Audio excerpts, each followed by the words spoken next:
Hello guys, welcome back to my channel earth mom Dehradun. मैं हूं ज्योति और वेलकम है आप सभी का मेरे चैनल में। अगर चैनल में नए हैं तो मेक श्योर चैनल को ज़रूर सब्सक्राइब करें। साथ ही साथ नीचे एक बेल नोटिफिकेशन है, इसको ज़रूर हिट कर दें ताकि मेरे आने वाली हर वीडियो का नोटिफिकेशन आप सभी को सबसे पहले मिल जाए। तो यस, मैं जानती हूँ कि कल रात से आप लोग मेरे इस रिएक्शन वीडियो का बेसब्री से इंतज़ार कर रहे हैं।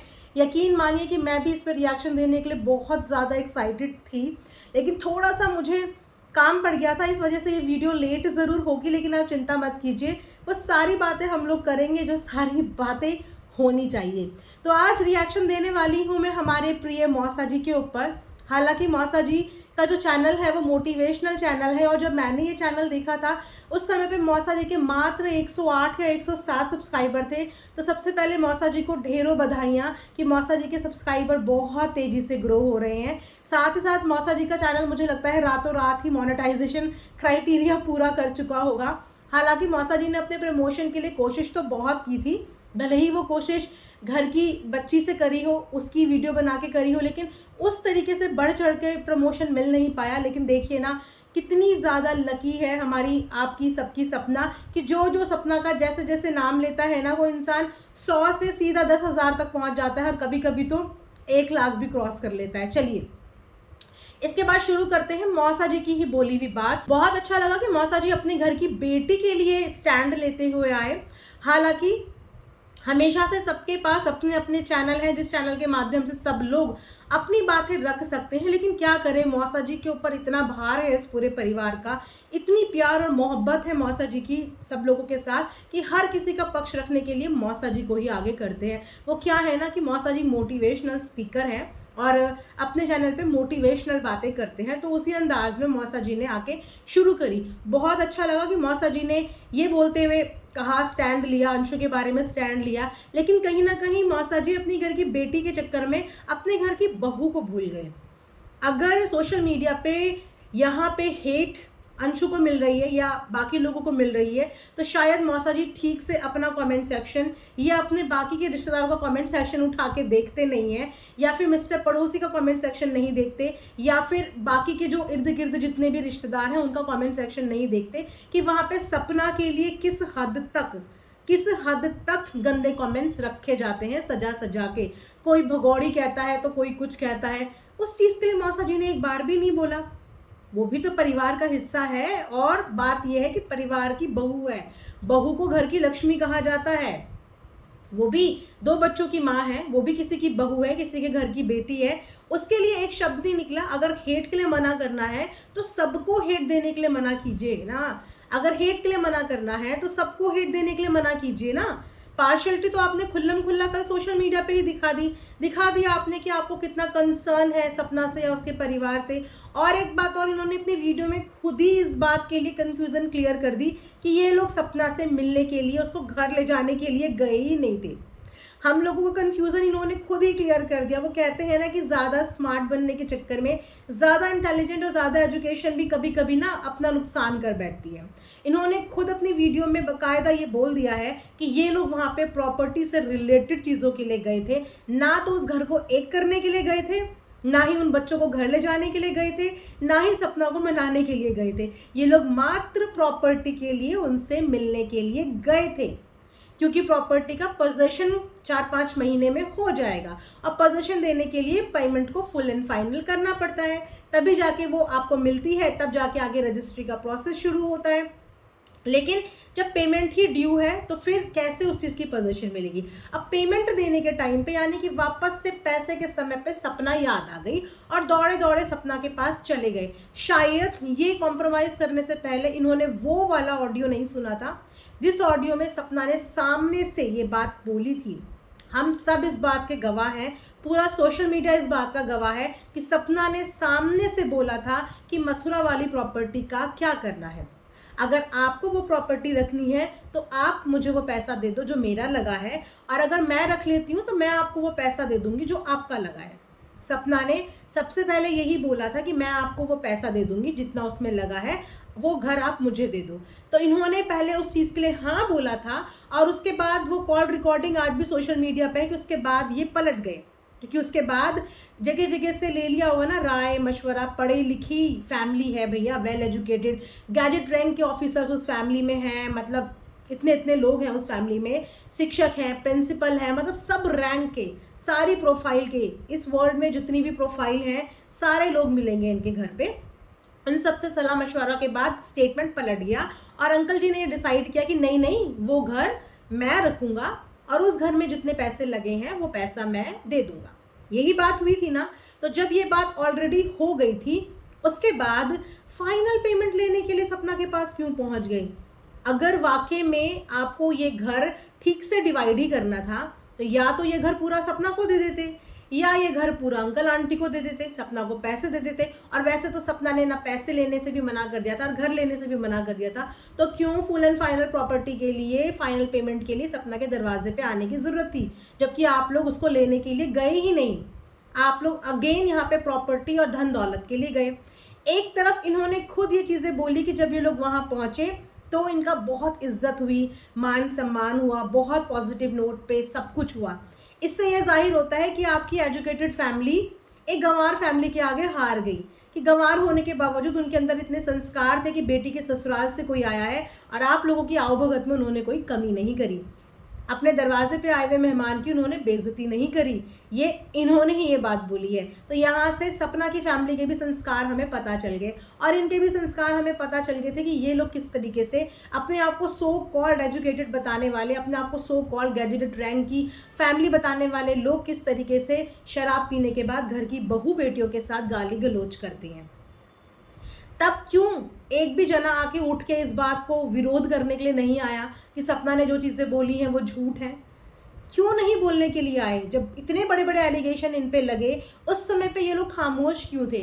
क्योंकि उस समय पे एलिगेशन क्या है, कोई फ़र्क नहीं पड़ता, सोशल मीडिया से कोई फ़र्क नहीं पड़ता। हमें नहीं रखना अपना पक्ष, हमें नहीं देनी अपनी सफाई। लेकिन अब बात प्रॉपर्टी की आ गई है दोस्तों, अब बात पैसों की आ गई है, प्रॉपर्टी की आ गई है और इसके आगे हमें कुछ नहीं दिखता, इसके आगे हमें कुछ नहीं दिखता। तो उसके लिए तो हमें अब फ्रंट फुट पे आना ही पड़ेगा। अब हमें अपना रिश्तेदारी धर्म निभाना पड़ेगा और उस धर्म को निभाने के लिए भैया हम सोशल मीडिया पे आ गए हैं कि अब हम बताते हैं कि क्या हुआ। तो अपने आप ही आपने सब कुछ बता दिया कि वहाँ पे क्या हुआ। अब एक तरफ ये खुद बोल रहे हैं कि बहुत इज्जत मान सम्मान के साथ इनको बुलाया गया, बिठाया गया, वहाँ पे बहुत अच्छे गुड नोट पे बात हुई।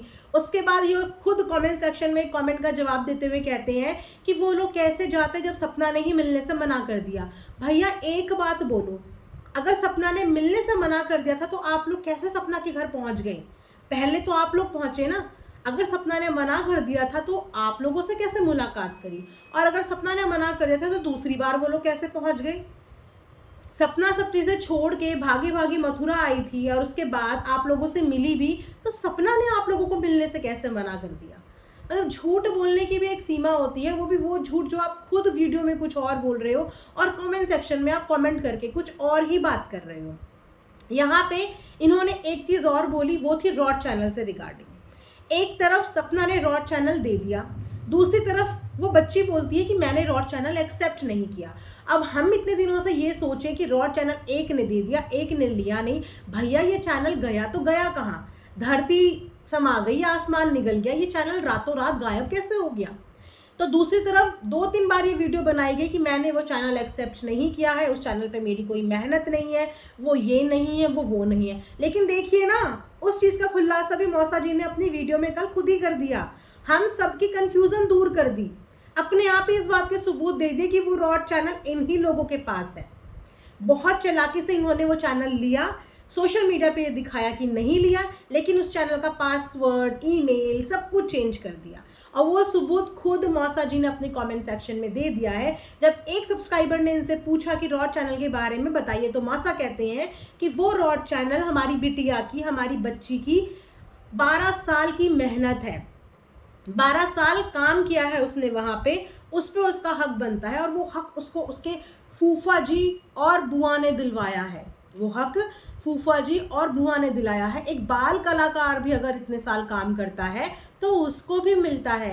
तो प्रिय मौसा जी, उस बाल कलाकार को 12 साल में बहुत प्यार भी मिला, मोहब्बत भी मिली, बेटी की तरह उसे रखा गया, उसकी किसी भी चीज़ में, शान शौकत में, पहनने में किसी चीज़ की कोई कमी नहीं करी गई। उसके बाद जाते जाते उस बिटिया को एक 7-8 लाख सब्सक्राइबर का चैनल भी दिया गया, उसको प्रमोशंस भी दिए गए, उसको इंस्टाग्राम हैंडल भी एक स्टैब्लिश इंस्टाग्राम हैंडल भी दिया गया।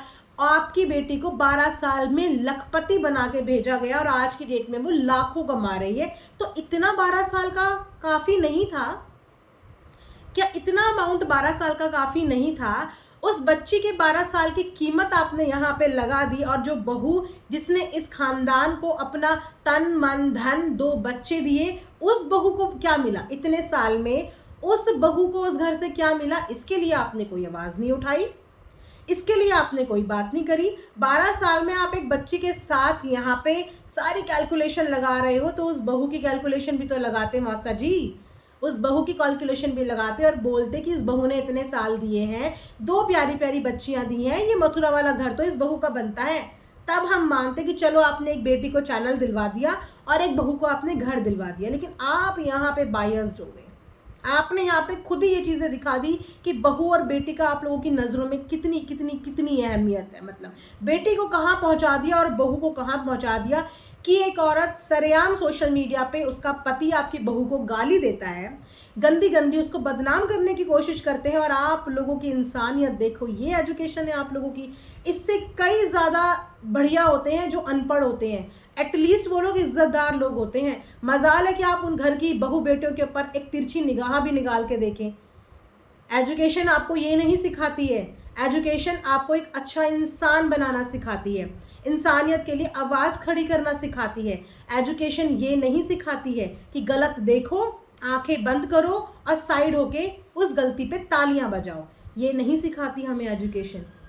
अगर आप यहाँ पे एक बेटी के लिए लड़ने आए थे तो आपने उस बहू को वहाँ पे भी गलत ठहरा दिया, जहाँ पे कोई बाहर वाला आके आपके घर की बहू के लिए गंदी गालियाँ देता है और आप इसका जस्टिफिकेशन ये देते हैं कि वो कैसे गलत हो गई, मैं उस लड़की से मिला हुआ हूँ। कितने घंटे आप मिले थे?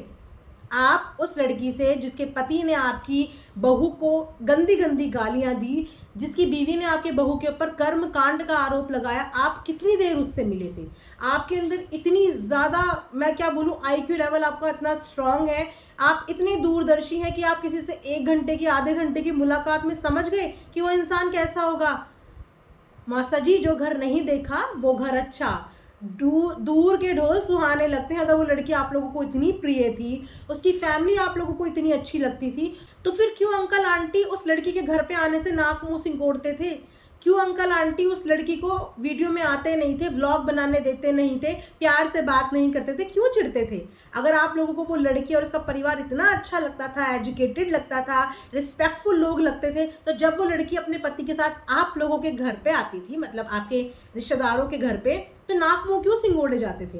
तब क्यों नहीं पसंद आती थी वो? क्योंकि तब तक वो सपना की दोस्त थी। लेकिन आज वो सपना की दोस्त नहीं है, तो आज आपको वो लड़की बहुत अच्छी लग रही है। मतलब जो लोग सपना को पसंद करते हैं वो लोग आपको अच्छे नहीं लगते, लेकिन जो लोग सपना को नापसंद करते हैं वो लोग आपके दिल के बहुत करीबी हो जाते हैं। फिर आपके लिए मैटर नहीं करता कि सामने वाले ने हमारे घर की बहू के साथ किया क्या है। आपकी नफरत सपना की तो बोल के दिख जाती है, साफ बोल देती है कि मुझे ये इंसान पसंद नहीं है, मुझे मेरे ससुराल का ये इंसान पसंद नहीं है। लेकिन आपने जो लीपा पोती करी है ना, लीपा पोती जो करी है, आपने तो मीठा मीठा बोल के ये भी दिखा दिया कि आपकी नज़रों में आपके घर की बहू की कोई इज्जत ही नहीं है। आपको कोई फ़र्क नहीं पड़ता कि कोई भी बाहरी बंदी आपके घर की बहू बेटी के लिए, सॉरी बहू के लिए कुछ भी बोलकर चला जाए, आपको आज वो सही लगता है। आपने ये जानने की कोशिश भी नहीं करी होगी, ये पूछने की कोशिश भी नहीं करी होगी कि बहू उन्होंने तेरे साथ वहाँ पे क्या किया, हमें बता कि तेरे साथ क्या हुआ, ये कोशिश भी आपने नहीं करी होगी। लेकिन आप बहती गंगा में हाथ धो रहे हैं। मतलब दुश्मन का दुश्मन अपना दोस्त, ये सही है। लेकिन मौसा जी, ये दुश्मनी किसी से भी काम नहीं आएगी।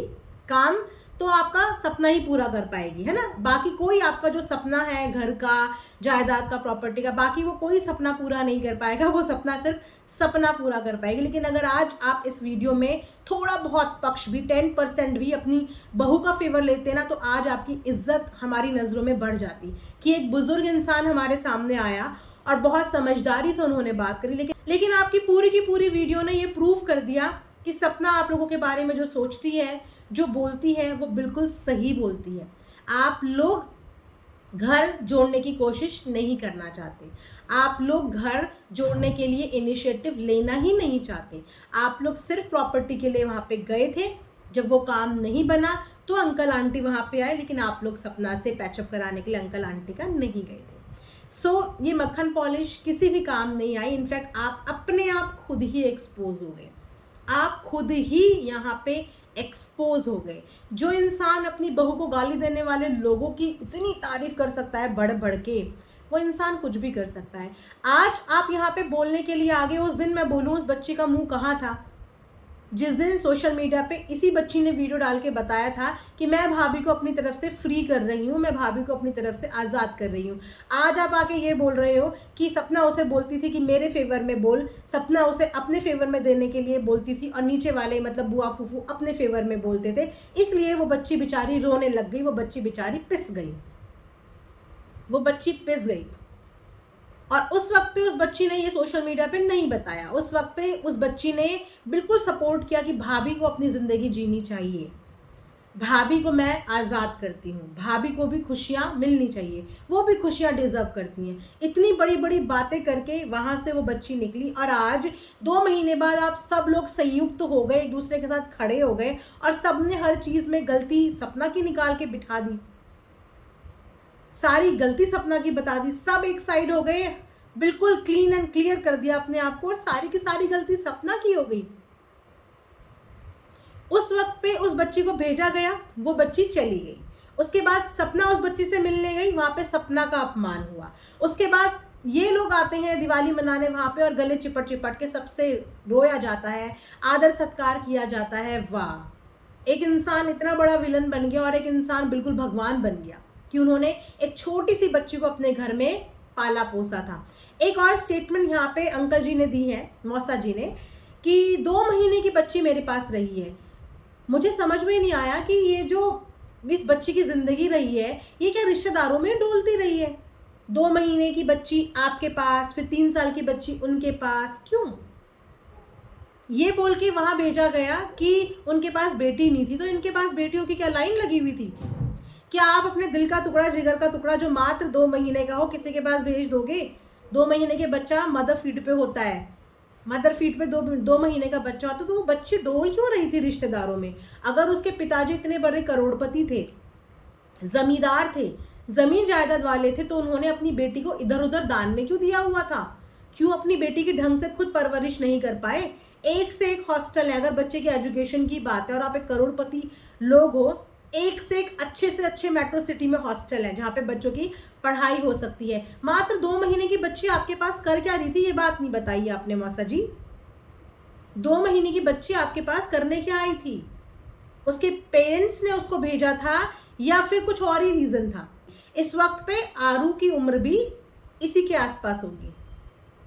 क्या इतनी छोटी बच्ची को कोई भी माँ अपने कलेजे से दूर कर सकती है? कितना होता है 3 साल का बच्चा? प्ले ग्रुप में जाने लायक भी नहीं होता, ढंग से बात भी नहीं कर पाता, माँ के आंचल से चिपका रहता है, माँ के आगे पीछे डोलता रहता है, गोदी नहीं छोड़ता माँ की। 3 साल की बच्ची होती कितनी है? उस 3 साल की बच्ची को भेजा क्यों? ये बोल के कि उनकी बहन नहीं थी, तो बहन तो यहाँ भी नहीं थी, इनकी भी तो इकलौती बेटी थी, इनके पास भी तो एक ही बेटी थी, लाइन थोड़ी थी। कैसे इन्होंने अपनी 3 साल की बेटी वहाँ पे भेज दी? सबसे बड़ा सवाल ये पैदा होता है कि 3 साल की बच्ची इन्होंने भेज कैसे दी वहाँ पे? कुछ सोच के ही तो भेजी होगी, कुछ समझदारी से तो भेजी होगी। अगर करोड़पति इंसान थे तो अपनी बच्ची को खुद पाल क्यों नहीं पाए? क्यों इधर उधर दान देते फिरे? और आज वो बच्ची लाखों की मालकिन हो गई है, लाखों कमाने लगी है इतनी छोटी सी उम्र में। तो आज वो बच्ची आते हुए बुरी नहीं लग रही है, क्योंकि आज वो हमारी कमाऊ बच्ची बन गई। क्योंकि 12 साल की उम्र से उस बच्ची ने वहाँ पे इतना कमा के धन दौलत इकट्ठी करके दी है, तो अब वो जो 12 साल में कमा के लाई है वो बटोरने का वक्त आ गया है। मतलब शर्म नहीं आई आपको ये सब बोलते हुए? आपको वो 12 साल की बच्ची का स्ट्रगल और दिन याद आ रहे हैं, और यहाँ मासूम 3 साल की और मात्र 1 सवा साल की बच्ची की ज़िंदगी नज़र नहीं आ रही आपको कि उनकी परवरिश क्या होगी, उनका भविष्य क्या होगा, उनके सर पे छत का क्या होगा। हर चीज़ छीनने पे आप आ गए। उनका हक की बात करी आपने कि इन बच्चों को क्या हक मिलना चाहिए, इन बच्चों के सर पे छत होनी चाहिए या नहीं होनी चाहिए। मतलब गजब ओ गजब। अपनी बेटी का हर दुख दर्द नजर आता है, लेकिन दूसरे की बेटी भी कचड़ा नहीं होती। उनके माँ बाप ने भी उन्हीं 9 महीने अपने पेट में रखा होता है जितना आप लोगों ने रखा होता है। लेकिन अगर ऐसे ससुराल दुनिया में मिलेंगे तो कोई भी माँ बाप अपनी बेटी की शादी नहीं करेगा, वो बाकी की जिंदगी भी उसे पालने का दम रखेगा। मात्र 18 साल की उम्र में वो लड़की आपके घर की बहू बन के आई थी। 18 साल से 24 साल तक उसका जो हक बनता था उसके बारे में आपने बात की। आप यहाँ पे पढ़ाई लिखाई का डंका बजाते हो कि हमारे घर पे कोई भी पोस्ट ग्रेजुएशन से कम नहीं किसी ने करा हुआ है, हर कोई यहाँ पे पोस्ट ग्रेजुएट है। तो जब 18 साल की लड़की आपके पास आई थी, आपने उसको पोस्ट ग्रेजुएशन करवाई, आपने उसको एजुकेशन दी? नहीं दी ना। यहाँ से आपकी एजुकेशन पता चलती है। यहाँ से आपने सारा एजुकेशन सिस्टम ही ख़त्म कर दिया। एक एजुकेटेड फैमिली अपनी हर जनरेशन को एजुकेटेड बनाने की सोच रखती है, हर जनरेशन को एजुकेटेड बनाने की सोच। लेकिन आपने अपनी एजुकेशन का यहाँ डंका पिटा और अपने घर की बहू की एजुकेशन आपने मात्र 18 साल में ही ख़त्म कर दी। क्या मैं इससे ज़्यादा बोलूँ? बाकी इससे ज़्यादा तो आपके कमेंट सेक्शन में आपको पब्लिक ज्ञान दे ही रही है। मोटिवेशनल वीडियो आपने बनाई, लेकिन पब्लिक आपको बहुत सारी मोटिवेशन दे रही है। एंड मैं उम्मीद करती हूँ कि ये मोटिवेशन आप संभाल के, संजो के अपने दिल और दिमाग में रखें। और जिस कदर आप लोग अपनी खुद की बेटियों से प्यार करते हैं, मैं उम्मीद करती हूँ कि दूसरे की बेटियों को भी आप अपना समझ के ही उनके बारे में भी अच्छा सोचें। रिश्तेदारी निभानी बहुत अच्छी बात है, लेकिन रिश्तेदारी की आड़ में किसी और की बच्चे का नुकसान करना, ये इंसानियत नहीं होती है। ये इंसानियत बिल्कुल नहीं होती है। सो दोस्तों, ये मेरा रिएक्शन वीडियो था मौसा जी के वीडियो के ऊपर। आप लोग बेसब्री से इंतज़ार कर रहे थे। आई होप कि आप लोगों को मेरा ये रिएक्शन पसंद आया होगा। कमेंट सेक्शन में आप लोग भी ज़रूर बताना कि आप लोगों को कैसा लगा। मिलेंगे नेक्स्ट वीडियो में, तब तक अपना ध्यान रखिए। Thanks for watching earth mom Dehradun.